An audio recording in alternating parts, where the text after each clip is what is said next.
ನರಿ ಮತ್ತು ಅಂಗಡಿ ಮಾಲೀಕನ ಕತೆ. ಒಂದು ಹಳ್ಳಿಯಲ್ಲಿ ಒಂದು ಬುದ್ಧಿವಂತ ನರಿ ಇತ್ತು. ಅದು ದಿನವೂ ಊಟಕ್ಕಾಗಿ ಏನಾದರೂ ತಂತ್ರ ಹೂಡುತ್ತಿತ್ತು.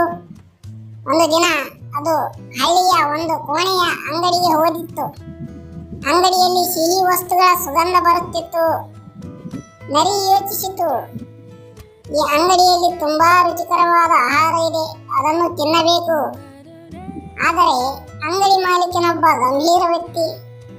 ನರಿ ನೇರವಾಗಿ ಒಳಗೆ ಹೋಗಲಿಲ್ಲ, ಬದಲಿಗೆ ಒಂದು ಉಪಾಯ ಹೂಡಿತು. ನರಿ ಒಂದು ಪ್ಲಾನ್ ಮಾಡಿತು. ಅದು ಅಂಗಡಿಯ ಪಕ್ಕದಲ್ಲಿ ಬಿದ್ದಂತೆ ನಾಟ್ಯ ಮಾಡಿತು, ಅಂದರೆ ಅಸ್ವಸ್ಥರಾಗಿ ಮಲಗಿದಂತೆ ತೋರಿಸಿತು.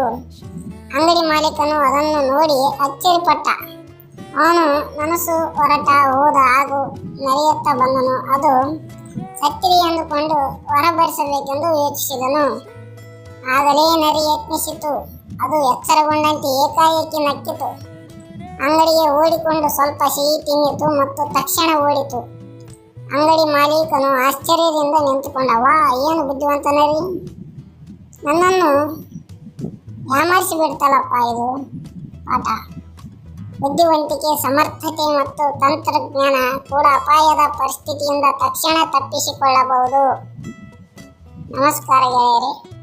ಈ ಕಥೆ ಇಷ್ಟವಾಗಿದ್ದರೆ ಒಂದು ಸಬ್ಸ್ಕ್ರೈಬ್ ಬಟನ್ ಮೇಲೆ ಕ್ಲಿಕ್ ಮಾಡಿ, ಶೇರ್ ಮಾಡಿ, ಕಮೆಂಟ್ ಮಾಡಿ, ಲೈಕ್ ಮಾಡಿ. ಎಲ್ಲರಿಗೂ ನಮಸ್ಕಾರ.